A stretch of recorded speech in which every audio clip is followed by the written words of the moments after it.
اس چادر کی وجہ سے گھر گئے، گھر میں چولہا جل رہا تھا، چادر جلا کے راکھ کر دی۔ واپس جب اللہ کے نبی کی خدمت میں آئے، پھر آ کر بتایا نہیں یا رسول اللہ، آپ ناراض ہو رہے تھے، میں نے چادر جلا دی۔ اللہ کے نبی نے خود پوچھا وہ چادر کا کیا کیا؟ یا رسول اللہ وہ تو میں نے جلا دی۔ میرے نبی نے فرمایا عورتوں کو پہنا دیتے، زرد رنگ کی قسم کے رنگ کی رنگی ہوئی چادر یہ مردوں کے لیے مناسب نہیں، عورتوں کے لیے پہننے میں حرج نہیں۔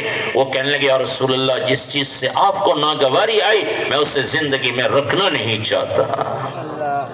ایسے نبی سے محبت، اطاعت، فوراً اطاعت۔ ایک صحابی ہیں حضرت جسامہ رضی اللہ تعالیٰ عنہ، حضرت عمر رضی اللہ تعالیٰ عنہ نے، کون حضرت عمر؟ اللہ کے نبی نے فرمایا لو کان بعدی نبی لکان عمر، میرے بعد کوئی نبی ہوتا تو حضرت عمر رضی اللہ تعالیٰ عنہ ہوتے۔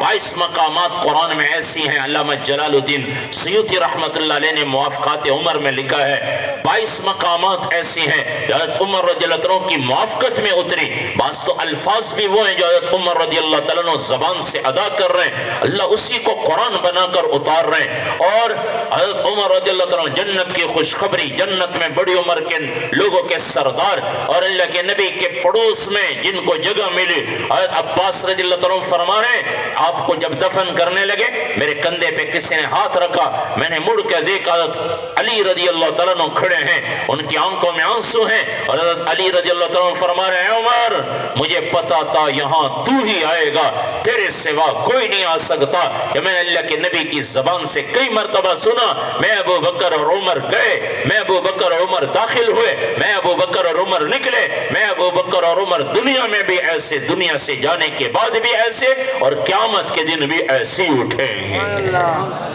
حضرت عمر رضی اللہ تعالیٰ عنہ کی کیا شان، کون پہنچ سکتا ہے ان کی شان کو؟ جسامہ رضی اللہ تعالیٰ عنہ کو بھیجا ہرقل بادشاہ کے پاس، اس نے تخت کے ساتھ سونے کی کرسیاں لگائی اور ان کو بٹھایا۔ ایک دم تھوڑی دیر کے بعد خیال آیا جسامہ رضی اللہ عنہ کہ یہ تو سونے کی کرسی ہے، اور سونے کو استعمال کرنے سے مردوں کے لیے اللہ کے نبی نے منع فرمایا، حرام قرار دیا کہ مردوں کے لیے سونا حرام ہے۔ ایک دم اٹھ کے کھڑے ہو گئے، کہنے لگے بادشاہ نے کہا ہرقل نے یہ تو تمہارے اکرام کے لیے کرسیاں لگائی ہیں۔ وہ کہنے لگے آپ کا اکرام الگ، لیکن میں آج نبی کی اطاعت کروں گا، میرے نبی نے سونا استعمال کرنے سے منع فرمایا ہے۔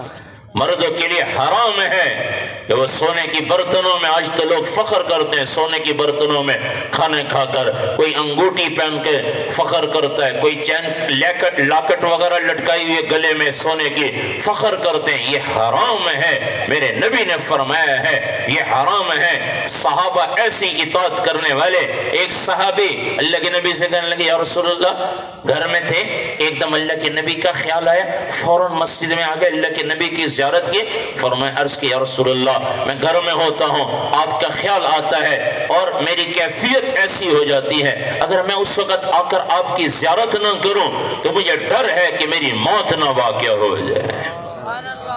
وہ آج ہمیں بھی اس سے ایسی محبت کبھی ہوئی ہے، زیارت نہ کروں تو مجھے ڈر ہے کہ میری موت نہ واقع ہو جائے۔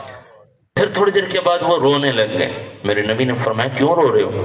کہنے لگے یا رسول اللہ مجھے خیال آیا کہ جنت میں قیامت کے دن جنت میں آپ چلے جائیں گے تو آپ کی جنت تو اوپر ہوگی، اوپر درجے کی، اور میں جنت میں چلا بھی گیا تو میری جنت تو نیچے ہوگی، تو جنت میں آپ کا دیدار نہیں ہوگا تو اس جنت کا کیا فائدہ؟ ایسی نبی سے محبت۔ اللہ کے نبی خاموش ہو گئے، کچھ عرصے کے بعد آیت اتری وَمَن يُطِعِ اللَّهَ وَالرَّسُولِ، صحابہ نے تو ہمارے بھی مسئلے حل کروائے ہیں، ہمارے بھی مسئلے حل کروائے ہیں۔ مَن يَابَ، جو میں نے پہلے حدیث، کون منکر، ہمارے لیے پوچھا، انہیں تو پتا تھا کون منکر ہے، اور یہ سوال خود اپنے بارے میں کیا تھا، لیکن